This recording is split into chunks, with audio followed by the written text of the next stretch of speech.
Bien, amados hermanos, este mes estamos tratando temas, o vamos a tratar temas que son tan reales que no los podemos negar ni los podemos esconder. Y cuando hablamos de tormentas, estamos hablando de aquellas cosas que si usted fuera pescador no le gustaría pasar. Y cuando se está pasando, no es agradable pasar. Una tormenta es una crisis que vivimos en un momento muchas veces inesperado. Entonces, en función de esto, hoy día vamos a hablar acerca de la enfermedad. Y cuando hablamos de la enfermedad, por cierto, el tiempo siempre es un limitante para poder hablar y decir todo lo que la Escritura enseña respecto al mismo. Pero de todas maneras haremos el esfuerzo con la ayuda de nuestro buen Dios. Vemos el principio, por favor. La enfermedad y todas sus secuelas son ineludibles en nuestras vidas. ¿Quién nos ha enfermado acá? A ver, si alguien diga, yo nunca me he enfermado. Todos, ¿no? Y si no se acuerda, de pequeño algo le pasó, aunque sea se le aflojó el estómago de pequeñito. Y la enfermedad es eso, algo que nos ha pasado, nos está pasando a algunos o nos pasará en el futuro. No podemos eludirla y no podemos evitar que los hijos que amamos se enfermen, sin importar el tamaño que tengan, sin importar la edad que tengan. Yo tengo una niña, el domingo pasado predicó sobre esto, Liz, ¿no? Ya tiene sus años y duele verlo así, pero es la enfermedad un acompañante en nuestra vida cotidiana.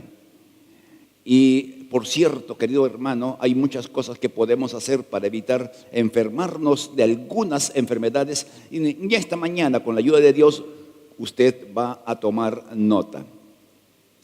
Cuando la enfermedad surge o nos visita o visita a alguien que amamos, o cuando vemos a alguien enfermo, surge una pregunta.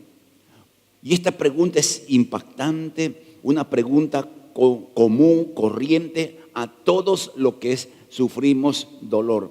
Si Dios nos ama, ¿por qué sufrimos?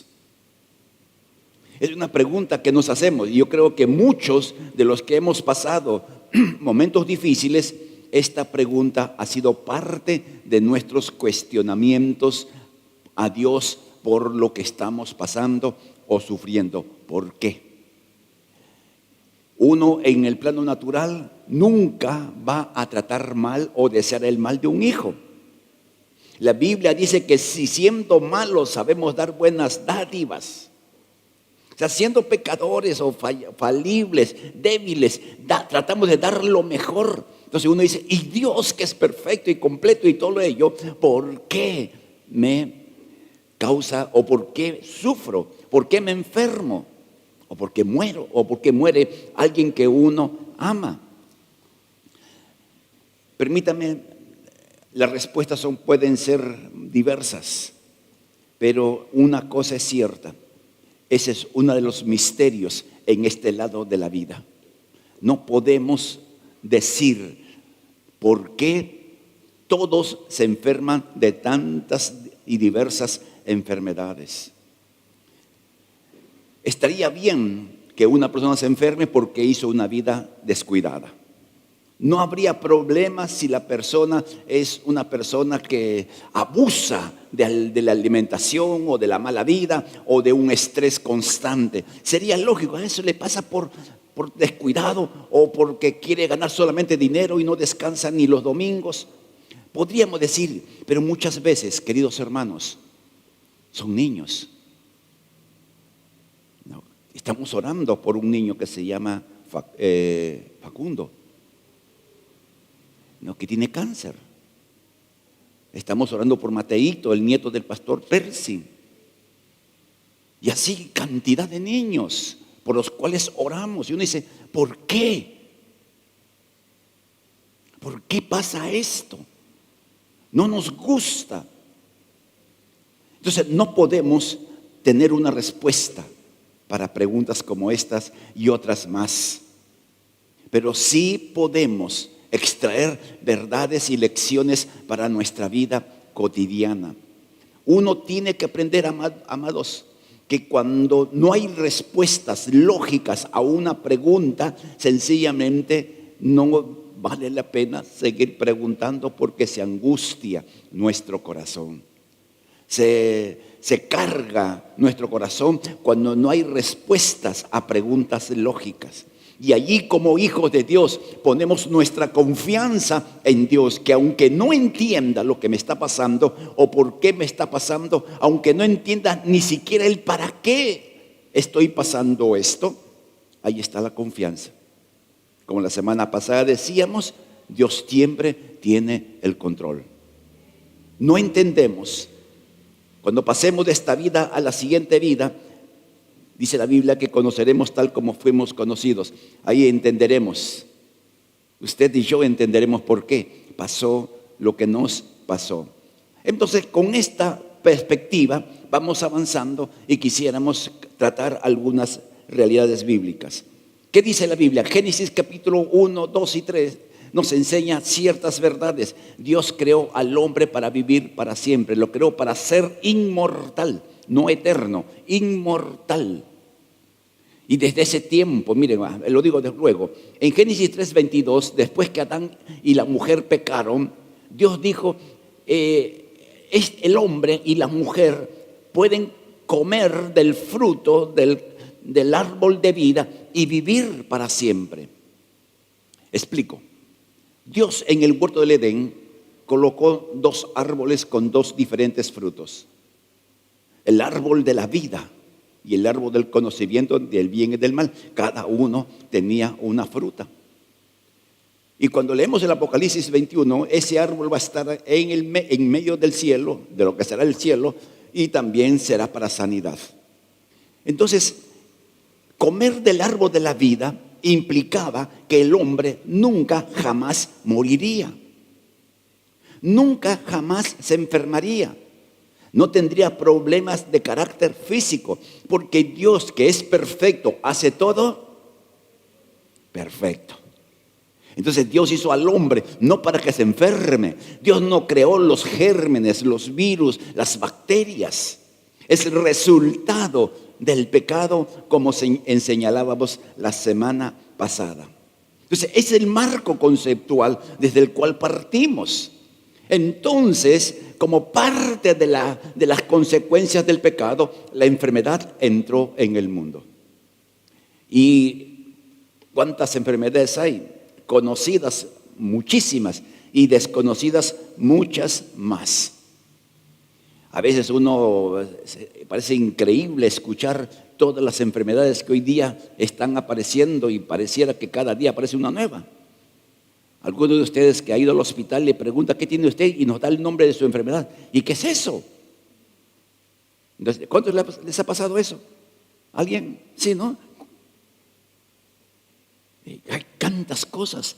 Y lo impactante es que las enfermedades se fueron incrementando en la medida que pasa el tiempo. Y es bíblico, es profetizado de que habrán plagas, enfermedades en los últimos tiempos. Y hoy día, cada año aparecen nuevos tipos de enfermedad. El virus, ¿qué número era? El COVID-19. O sea, había 18 antes. Entonces, el virus 19, que no estábamos preparados para nada, apareció y causó la muerte de millones de personas. Y hoy está hablando de otro, estamos con otras cosas más que van apareciendo. Pero esto es algo que no podemos negar, y que la degeneración de la humanidad y la degeneración de la creación están causándolo. Hoy día, producto del consumo de combustibles fósiles, está disminuyendo la capa de ozono, lo que produce a su vez problemas de salud física a las personas expuestas al sol. Antes uno podía estar en muchos años antes que yo naciera, alguien podía estar en la playa todo el día y no pasaba nada. porque había la capa protectora. Hoy usted va una horita al sol y sale como camarón sancochado. Y no solamente quemado, sino con la posibilidad de ser afectado hasta con un cáncer a la piel. Entonces, amados hermanos, esto nos habla, y esto antes de ir avanzando, si las enfermedades están avanzando, uno debía tener mayor cuidado. Amén. Es lógico. Así que usted va a escuchar algunos consejitos que de repente no son fáciles de poner en práctica, pero son necesarios si queremos nosotros morir de viejos y no de enfermos.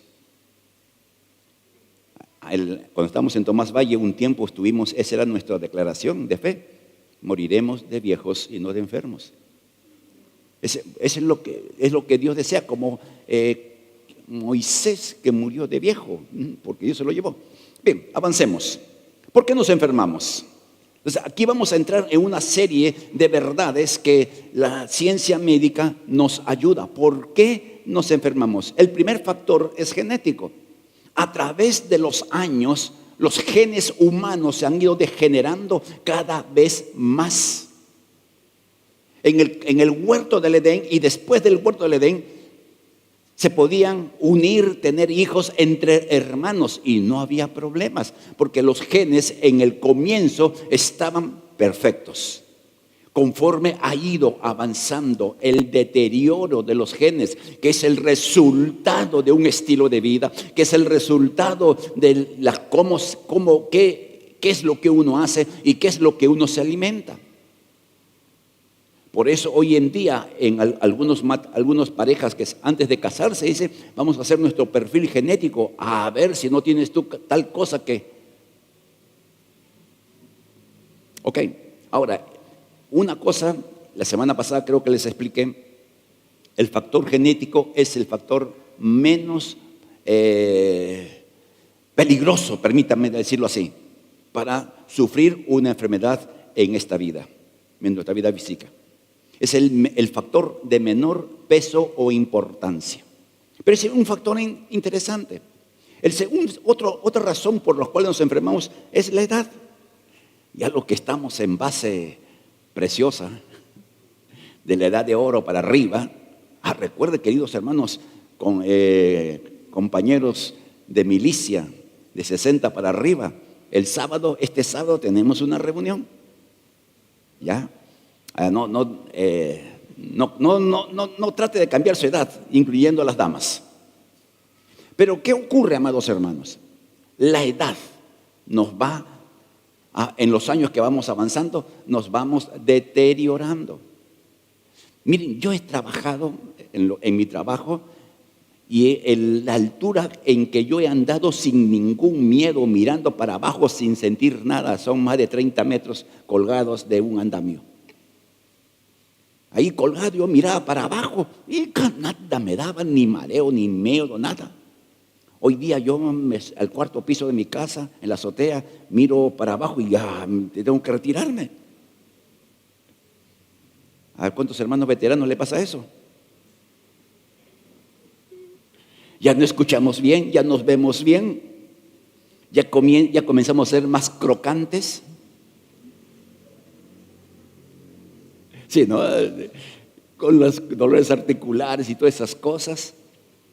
Ya no podemos comer algunas comidas, etcétera. La edad nos va deteriorando. Pablo dijo que el templo, el cuerpo exterior se va deteriorando y no podemos evitarlo. No, hay un personaje, un cantante, que usted lo ve, parece que tuviera 35 o 40 años y es más viejo que Matusalén. No, usted se acuerda, ¿sabe quién es, no? ¿No? Eso es de nuestras épocas, el cantante de la nueva ola. Pero por más que se estire y se haga lo que se haga, es un hombre viejo que va a morir pronto. Jimmy Santi, claro, ¿te acuerdas? No podemos evitarlos. Y hay problemas típicos de la edad. Hay problemas que son parte del vivir en la edad que uno ya tiene. Luego, uno se puede enfermar por contagio voluntario o involuntario. Cuando uno se expone a un lugar, por ejemplo, se va a una zona donde el plomo es como el polvo, uno se está exponiendo voluntariamente. O si uno va a un lugar que sabe que es peligroso, uno se está exponiendo voluntariamente a enfermarse. O puede haber por contagio. ¿Cuántos? Y esto me ha dolido, duele el corazón, por cierto, que una persona va al hospital, un hermano va al hospital por una cosa no muy complicada, no muy difícil, y el hospital se contagia de un virus y se empeora. Entonces nadie va al hospital para enfermarse más, uno va al hospital para buscar la sanidad, pero muchas veces ocurre de modo involuntario que se contagia de algo que resulta peor de la primera enfermedad. ¿Cuántos nos hemos contagiado? Hace 2 o 3 semanas atrás estuve mal con el estómago, casi una semana entera. Y luego me entero que Daniel estuvo, luego yo le contagié a mi esposita y mi esposa le contagió a mi hijita. No, vivimos juntos. Cuando había el COVID-19, eso era un problema, ¿no? Usted tenía que andar con mascarilla, con su protector delante, parecía uno robot. Entonces, por contagio, voluntario o involuntario. Pero hay otras 3 cosas más que queremos señalar. Estilo de alimentación. Ya de eso hemos hablado muchas veces y seguiremos hablando. La cultura ha creado un régimen alimenticio riquísimo. No hay comida que sea fea en la que venden por fuera. ¿No es así, amado hermano? Puede ser que no le guste, pero es rica. No siempre lo presentan buen gusto, le echen una serie de condimentos, los alimentos procesados, por ejemplo. A mí me sorprende cómo a la gente le gustan los famosos panchos. No, en un hot dog. Y si usted compra pues por la calle, el hot dog no va a ser de calidad. No va a ser pues buen hot dog, vaya a saber qué cosa le meten. Y usted mire, busque en YouTube, busque alimentos procesados. Y hay un portal de DW, y usted va a ver que da asco todo lo que le meten a los alimentos procesados. Pero ahí comemos rico, ¿no? Los famosos sándwiches, los triples, los cuádruples, se le meten de toda una mezcla bárbara. El régimen de alimentación, el azúcar, por ejemplo. Usted sabe que en el Antiguo Testamento, en los tiempos bíblicos, la alimentación era muy interesante. Hay un libro que se llama ¿Qué comía Jesús? Trigo, cebada, leche de cabra, pescado y poca carne. Ese era su régimen alimenticio. Interesante. Pero miren, amados hermanos, qué cosas comemos que nos hacen daño. ¿Qué cosa? Miren, ¿cuántos saben que lo que están comiendo les hace daño y lo siguen comiendo?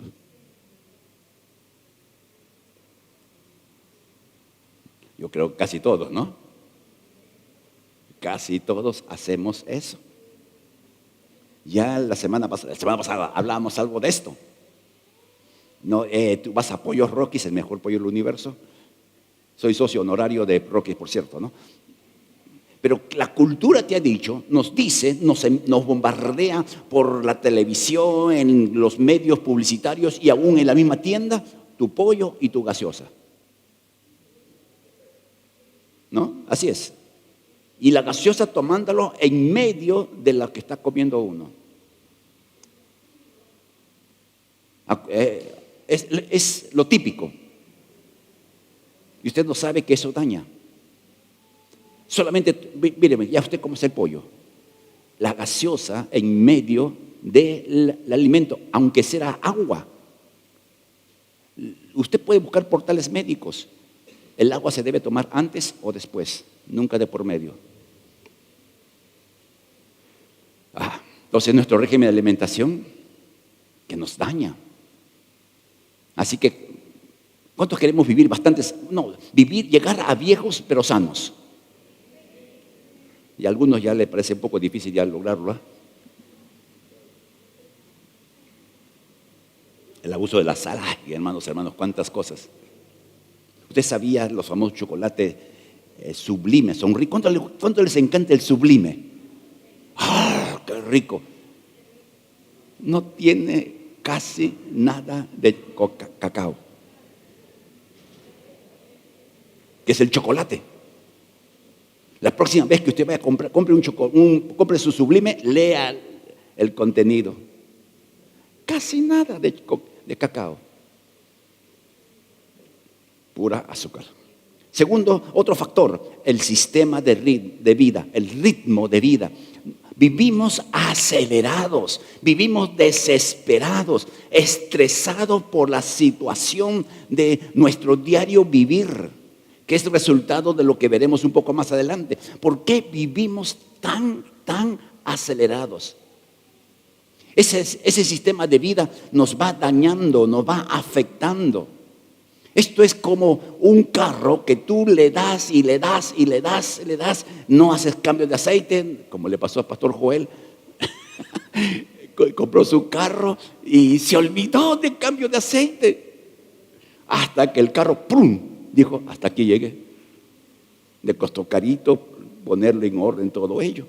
A veces pensamos que somos invencibles o incansables y llevamos un ritmo de vida tan acelerado que afecta nuestro equilibrio. Otra razón, pecados. Miren, amados hermanos, encontramos en la Biblia, en la primera carta de Corintios, que algunos hermanos estaban, dice la palabra, débiles, otros enfermos y otros mueren. ¿Por qué? Por pecados que se cometían en el momento de servirse de la cena del Señor. El problema que había es las peleas, las broncas, las enemistades, los sentimientos que habían entre hermanos de la iglesia. No sabían discernir el cuerpo de Cristo, es decir, la iglesia del Señor. Entonces había favoritismos, había exclusión, había una especie de superioridad porque tengo dinero, etcétera. Por causa de ese pecado, que es despreciar a un hermano por alguna razón torpe, puede producir enfermedades. Interesante, y otras más. En Números capítulo 12, versículos 9 y 10, dice que Dios estaba enojado y por eso María, la hermana de Moisés, que habló mal de su hermanito, que habló mal de su cuñada, se enfermó de lepra. Jesús le dijo a una mujer, a un hombre, vete y no peques más, indicando que la causa de la enfermedad era sencillamente el pecado. Vidas desordenadas, amados hermanos, pueden producir ciertas enfermedades. El alcoholismo, por ejemplo, ¿qué hace con el hígado? El hígado es el filtro. Y así podríamos seguir mencionando. Pensaba, miren, amados hermanos, yo estoy acostumbrado, pensaba en las enfermedades venéreas. Las enfermedades venéreas existen desde el principio de los tiempos. No es algo de estos tiempos. Desde del principio de los tiempos ha existido estas enfermedades. Pero sin embargo, conforme han ido avanzando, han ido apareciendo nuevas cepas de enfermedades venéreas y ha llegado al punto de que algunas de ellas sean incurables. Por eso, Dios siempre manda algo que debemos tener en claro. ¿Por qué nos enfermamos? Veamos una más. Algunas enfermedades son de origen maligno. Hay una historia en la Biblia, en Lucas 13, de una mujer que por 18 años había estado con un problema físico. Y no es que era una mujer pecadora. Jesús dice, esta hija de Abraham. O sea, era una mujer fiel, una mujer que asistía a la sinagoga de aquellos tiempos. Pero sin embargo, un espíritu de enfermedad había tocado su cuerpo. La Biblia no declara por qué o qué pasó o qué hizo o qué no hizo. El asunto está en que la dama estaba encorvada, atada por Satanás, dice la palabra. Y Jesús vino, puso su mano y la sanó. O sea, hay enfermedades de origen maligno. Hay enfermedades que uno, por descuido, por torpeza, por pecado, le abre la puerta a la enfermedad. ¿Sabe usted, querido hermano? El libro de Job nos enseña una verdad.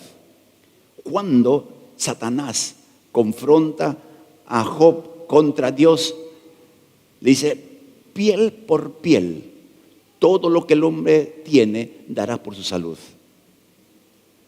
Miren, ¿desde qué tiempo el hombre le tiene miedo a la enfermedad? No queremos enfermarnos. Amén, hermanos. No queremos enfermarnos. Sin embargo, la enfermedad puede llegar cuando nos descuidamos o cuando, sin darnos cuenta, le damos la oportunidad al diablo para que pudiera tocar nuestro cuerpo. Y una de las maneras que más tememos es la enfermedad. ¿Se deja entender, amado hermano? Por eso bien dijo Pablo: no den lugar al diablo. El diablo mete un pelito y detrás del pelito pudiera meter una enfermedad. Ahora, es cierto también que hay algunas enfermedades que no sabemos cuál es su origen. Tantas hay. No sabemos qué cosa es lo que lo ocasionó. Como decía hace un momento, el cáncer de un niño. ¿Qué pasó? ¿Qué sucedió? Daniel, mi hijo mayor, nació con una cardiopatía congénita. ¿Y cuántos niños nacen con problemas de diversa índole? Es increíble. Y nos preguntamos y no tendremos respuestas a el porqué de algunas enfermedades. Y aún la ciencia médica no sabe. No sabe el porqué. Entonces, miren, pudieran haber otras causas más. Y vamos a mencionar algunas luego, en el sentido de qué debiéramos hacer. Entonces, avancemos y veamos qué es lo que tenemos que hacer cuando estamos enfermos. ¿Qué es lo natural que hace usted cuando siente una enfermedad en su cuerpo? ¿Qué es lo que hacemos? En teoría. En teoría, dice la teoría que tenemos que orar. Es de la teoría. Pero la realidad muchas veces dista mucho de lo que pensamos.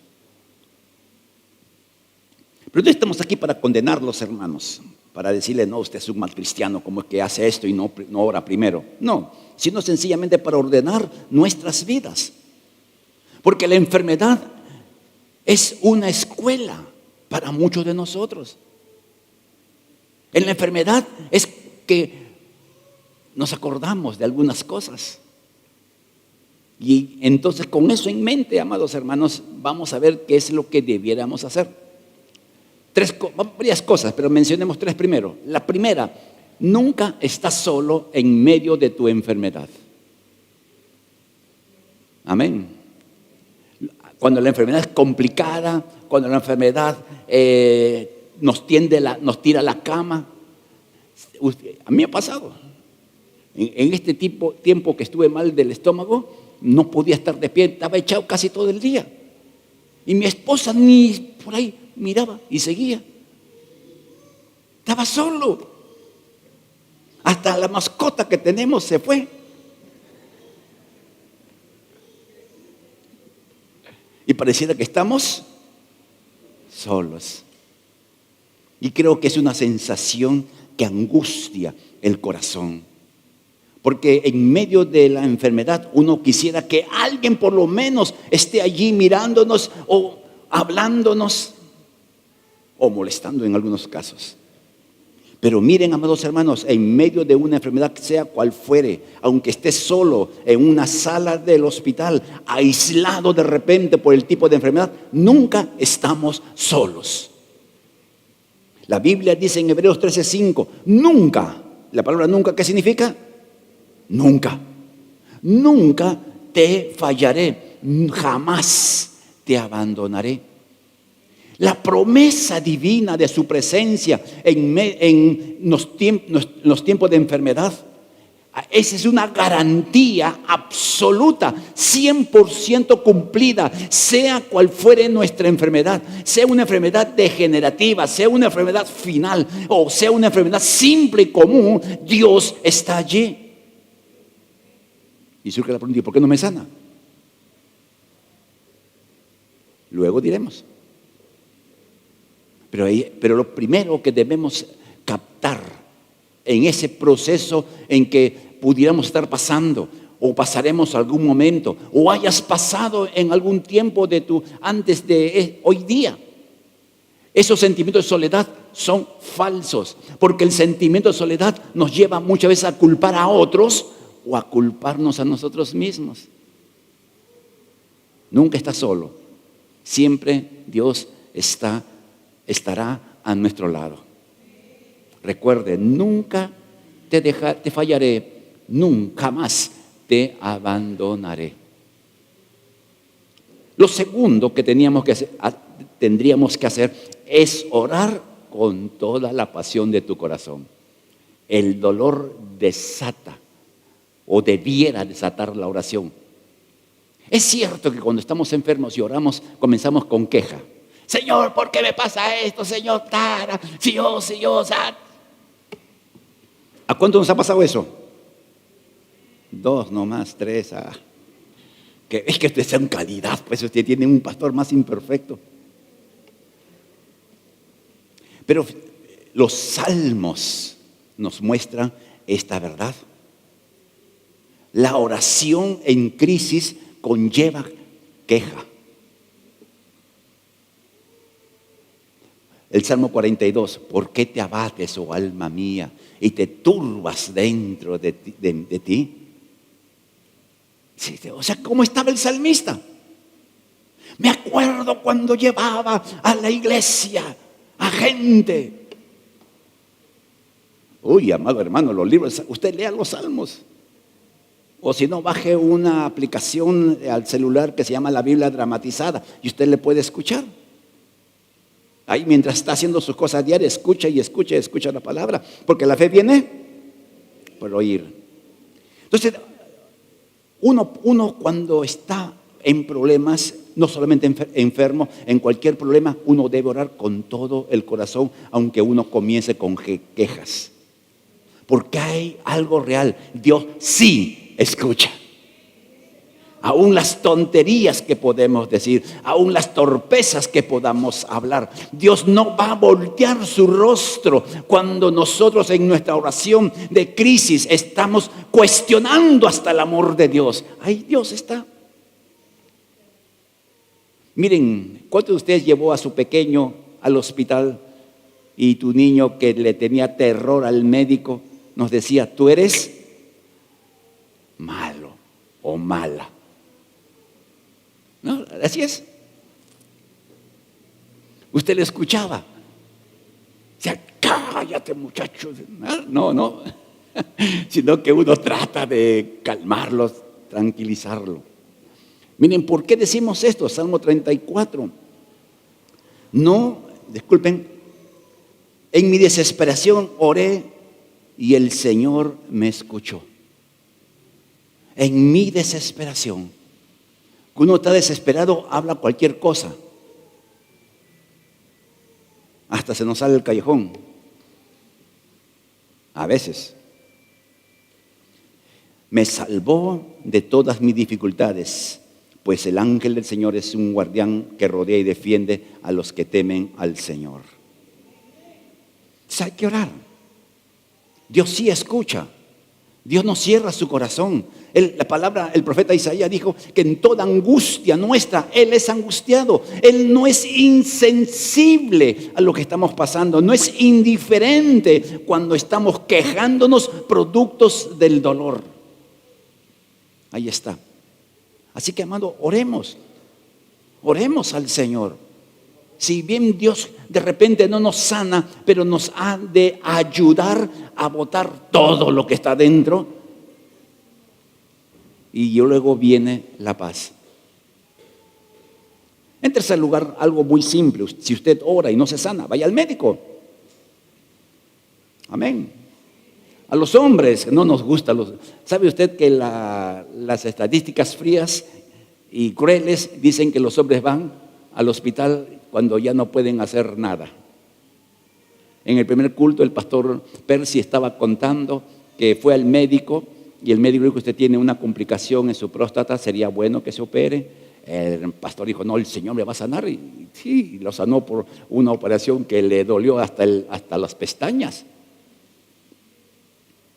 ¿Y por qué? No, que una operación, a mí no me van a operar, el Señor me va a sanar.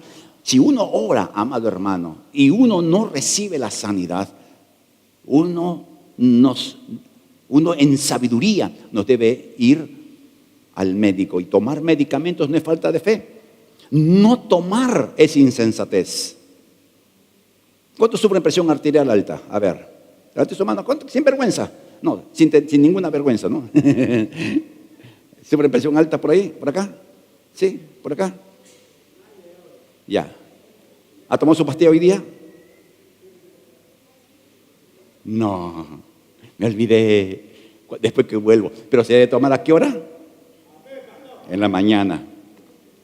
Y otra en la noche. Entonces, a veces se da cuenta que la vida acelerada nos hace olvidarnos de cuidarnos.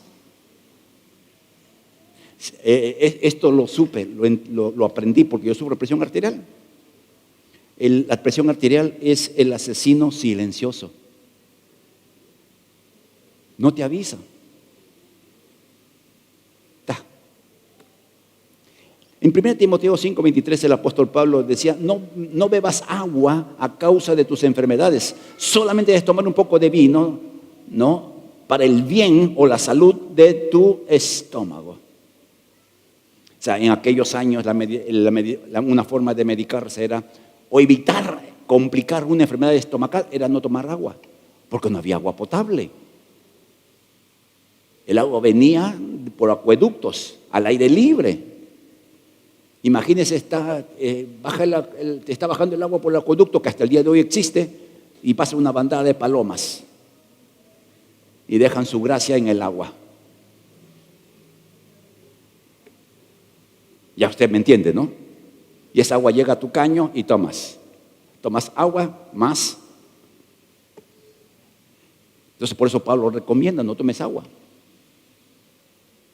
En 2 Timoteo 4:20 Pablo habla de un tal Trófimo que dejé enfermo. O sea, este Trófimo ni la medicina lo sanó, lo dejó enfermo. Yo me imagino que Pablo oró por el Trófimo y Trófimo no se sanó. Seguramente este hombre, este hermano, fue a los médicos y los médicos con las limitaciones no pudieron sanarlo. Estaba enfermo. Interesante ver esos detalles en la palabra de Dios. Entonces, ya sabemos lo que tenemos que hacer. Sigamos con ese pensamiento que debiéramos hacer. ¿Ok? Y aquí vamos a pisar callos. Cambie de modo gradual su dieta. No, es difícil cambiar. Dice, ya no voy a comer pan más. No, amado hermano. Conversaba con una hermana. Yo le digo, porque yo conocía que era ajidicta. Digo, ¿sigues comiendo ají? Ya casi no. Pero pastor, el primer día que dejé de comer ají, parecía un drogadicto desesperado buscando droga. Hasta que entendió, pues no, aquí en una oportunidad enseñamos sobre eso. Pero nuestra dieta debe ir cambiando gradualmente, nuestro régimen alimenticio debe ir cambiando gradualmente.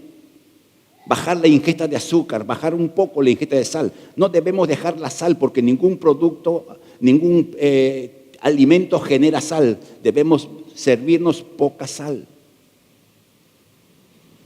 Eso lo entendí hace poco. Yo pensaba que uno no debía comer sal, pero no, sí tenemos que comer. Pero bajo de sal o poca sal. En casa ya nos acostumbramos todo bajo sal, que cuando voy a ciertos lugares si sirven salado, lo siento. Cuestión de costumbre, amado hermano. Cuestión de costumbre. Usted poco a poco, sí, vaya poquito a poquito quitándole sal a su palta. Quitándole un poquito de sal a su huevo frito. Poquito a poquito. Y el paladar se va acostumbrando. Dejemos de consumir productos procesados.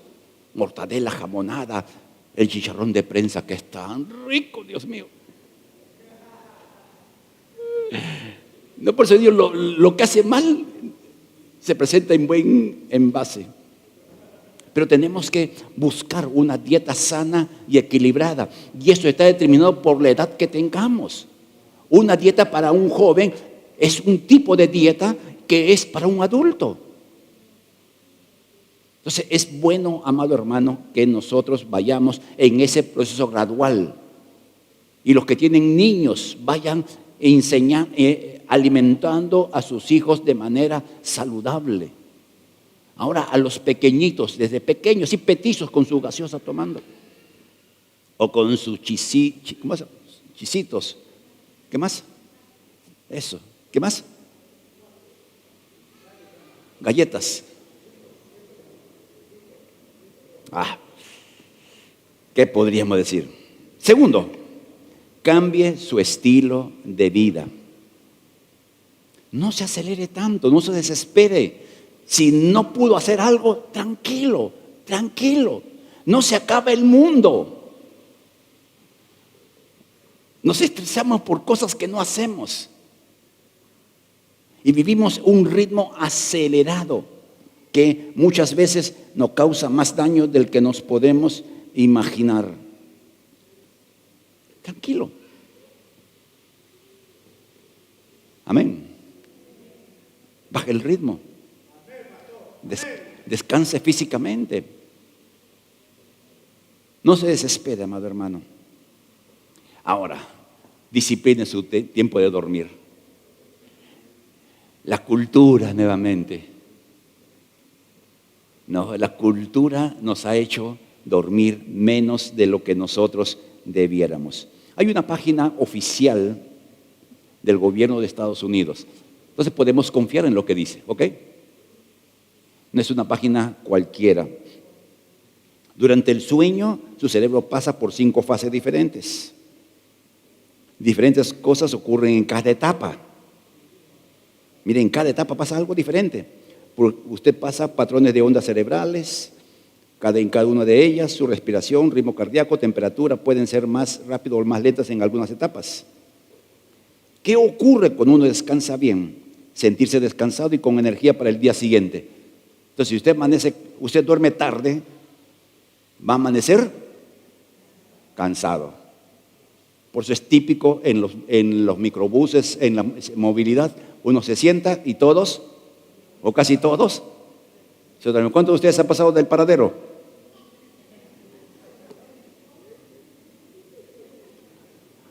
Puede entender la información, hacer reflexiones, descansa el corazón y el sistema vascular, libera la hormona del crecimiento que ayuda a los niños a crecer y también ayuda en la masa muscular y la reparación de células y tejidos en niños y adultos. Libera hormonas sexuales, eso más para los muchachos. Miren, y esto es lo que a mí me gustó. Hay muchas más cosas, no voy a poder leerlo todo.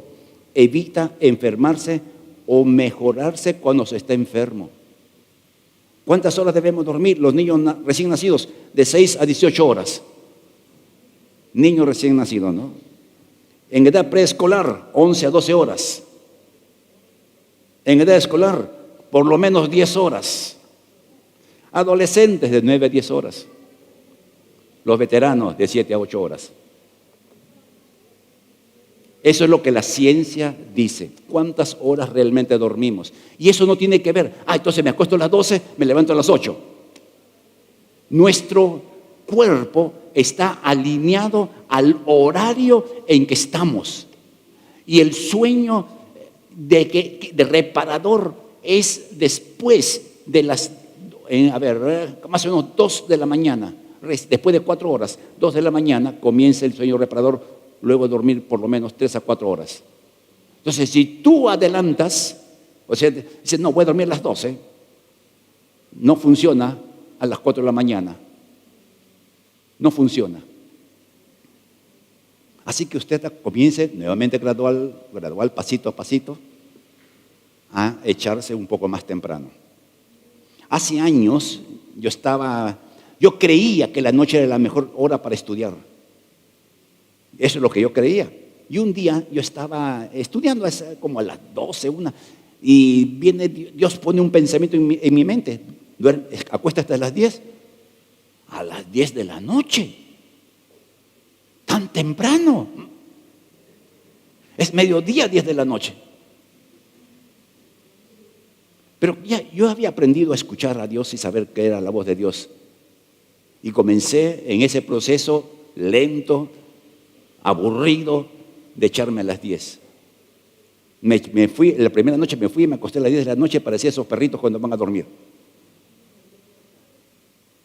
Ahora, antes de las 10, yo ya estoy en modo zombie. Ya se acostumbró mi cuerpo. A veces estamos con Mari, a veces en las noches, cuando ya dejamos de hacer todo, nos sentamos a tomar algo y prendemos la televisión. Y a veces hay películas bonitas. Entonces uno comienza a verlo, miro la hora, Mari, vamos a dormir ya. ¡Tac! Lo apagamos. Mañana lo vemos. Como en Netflix se puede ver al día siguiente, no hay problema.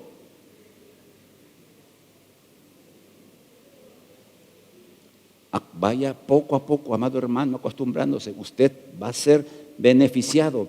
Ahí, mire lo que dice la ciencia. Cuando uno duerme, unas famosas citoquinas, ¿qué será eso? Proteínas, dice que ayudan a combatir infecciones. Dormir nos alivia de enfermedades y tensiones. Por algo Dios hace las cosas perfectas y el diablo hace que lo perfecto no lo fuera. ¿Recuerdan lo que lo que el diablo le dijo a la mujer? No morirás. Ustedes están escuchando esto y dicen, no morirás. No, sopla por ahí ese para el pastor que ya está veterano. Hay que disfrutar la vida. ¿Cómo voy a dejar de ver una película a la mitad? Etcétera.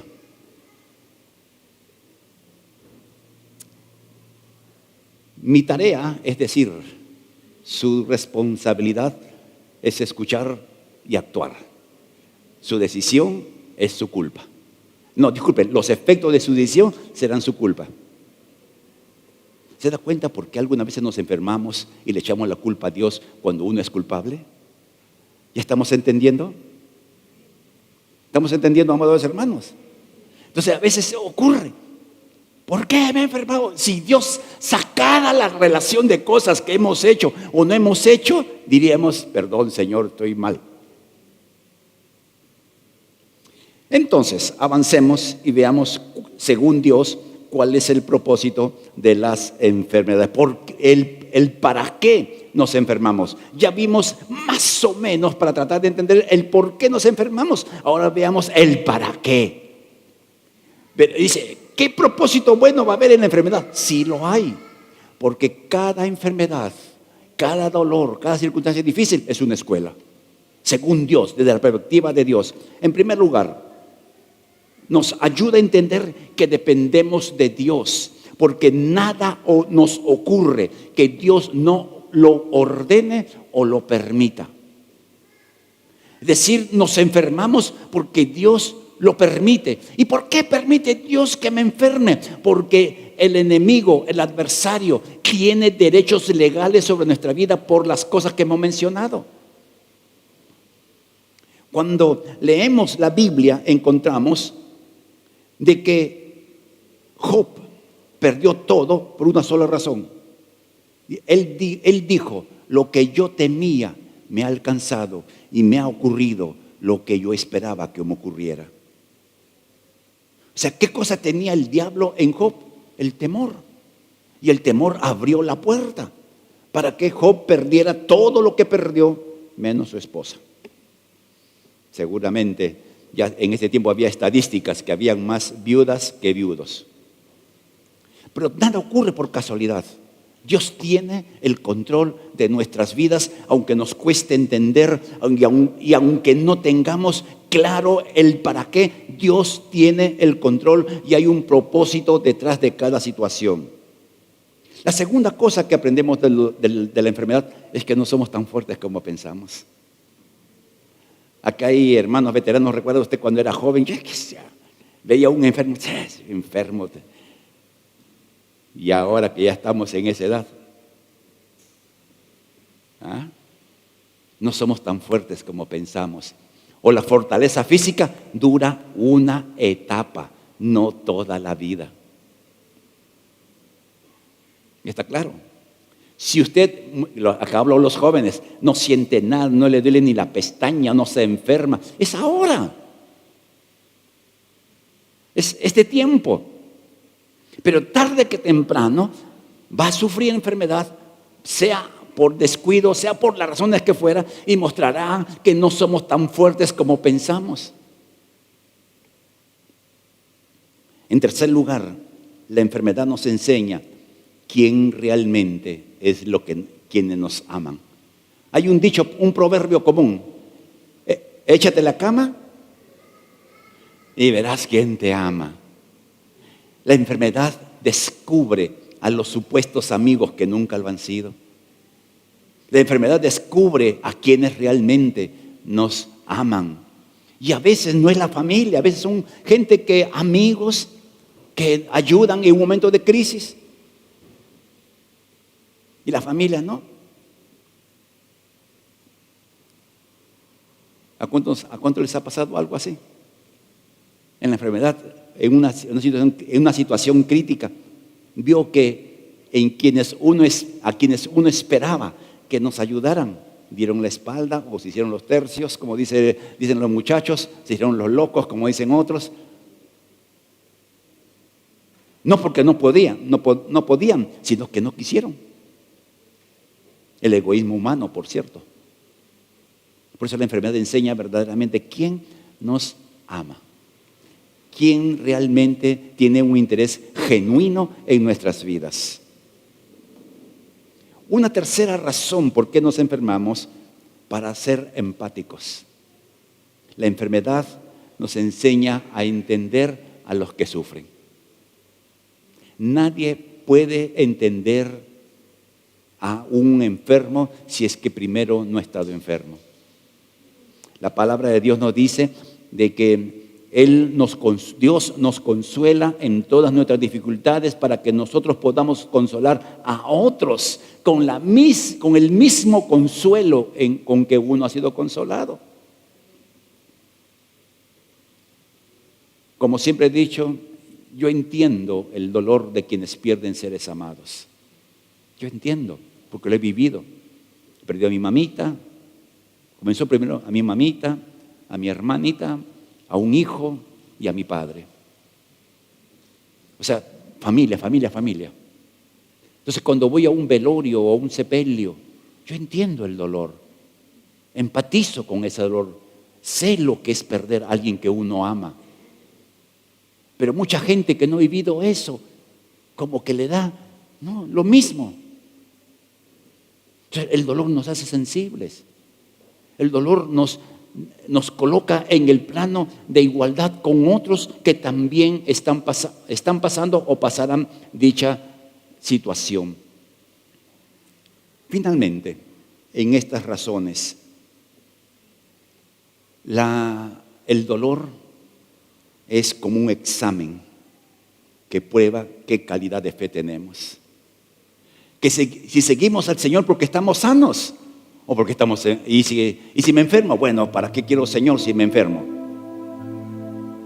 La enfermedad tiene esa característica o ese propósito, de ver si realmente seguimos al Señor a pesar de que estoy enfermo, a pesar de que no me sana, a pesar de que de repente me estoy empeorando. El pastor Saúl nos contó un testimonio de una hermana. Olvidó su nombre, ¿cómo se llamaba? ¿Te acuerdas? Tampoco estás igual que yo. Estamos iguales entonces. de una hermana que se enfermó de cáncer terminal, estaba con cáncer terminal, y el pastor Saúl se fue a orar por la hermana.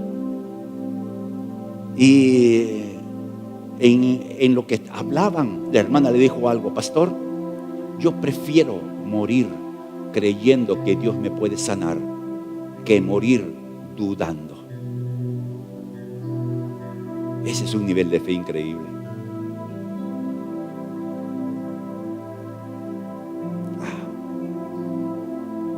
La enfermedad prueba la calidad de nuestra fe. Nuestras palabras, nuestras reacciones manifiestan la calidad de nuestra fe. Y Dios usa el dolor para refinar nuestra fe. Porque cuando uno se da cuenta de que como que ya no quiero nada de Dios porque estoy enfermo, me doy cuenta de que mi fe no está fundada en la gracia o en lo que Dios hizo por mí, sino en lo que estoy recibiendo.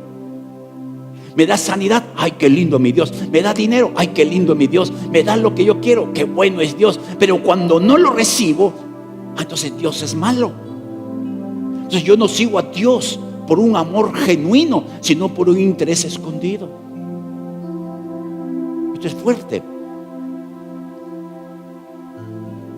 A través de los años yo he visto mucha gente que viene a congregar y como no recibe lo que quiere, nunca se va y nunca más vuelve. Es triste. Isaías 48:10 dice: te he refinado te he refinado, pero no como refina la plata, más bien, no lo veo bien, disculpen. Te he refinado en el horno del sufrimiento. ¿Dónde refina Dios? En el horno del sufrimiento. Debiéramos salir mejor que cuando comenzamos el tiempo de enfermedad. Depender de Dios, no abandonar la fe, seguir orando como loco, aunque no pase nada, no culpar a nadie ni culparse a uno mismo, porque a veces eso es lo que ocurre, culpamos a todos y a veces eso no. Miren, si se pudiera solucionar o pudiéramos sanarnos por quejarnos, a quejarse con ganas, pero no soluciona nada, no arregla nada. Sentirnos culpables de la enfermedad o estar, ¿qué pecado he cometido para que me pase esto? No pasa nada. Pongamos nuestra confianza en Dios. Terminemos esta mañana, querido hermano, con un principio. Aunque no entendamos el porqué de nuestra enfermedad, sigamos confiando en nuestro Dios y Padre. Sigamos confiando. Aunque el dolor agobie nuestro cuerpo y nos sintamos doblados por causa de la enfermedad, aunque no viéramos mejorías, sigamos confiando. Como el Job, aunque él me matara, yo igual seguiré confiando. El Salmo 62. Solo Él es mi roca y mi salvación, mi fortaleza donde no seré sacudido. Mi victoria y mi honor provienen solamente de Dios. Él es mi refugio, una roca donde ningún enemigo puede alcanzarme. Confiar en Dios. Isaías 26. Tú guardarás en perfecta paz a todos los que confían en ti, a todos los que se concentran en tus pensamientos. Confíen siempre en el Señor, porque el Señor Dios es la roca eterna. No tengas miedo, dice Isaías 41. No tengas miedo porque yo estoy contigo. No te desalientes porque yo soy tu Dios. Te daré fuerzas y te ayudaré, te sustentaré con mi diestra de poder. Confiemos en Dios en el peor momento. Es fácil confiar cuando todo marcha bien, ¿no? Cuando tienes lo que deseas, cuando no falta pan en la mesa, cuando las fuerzas físicas están intactas, Cuando todo marcha como uno quisiera, es fácil confiar en Dios. Cualquiera puede hacerlo. Por eso la prueba, la dificultad, la enfermedad, las pérdidas, las tormentas, en términos finales, son el método divino que nos hace ver qué tan firmes estamos en nuestra fe.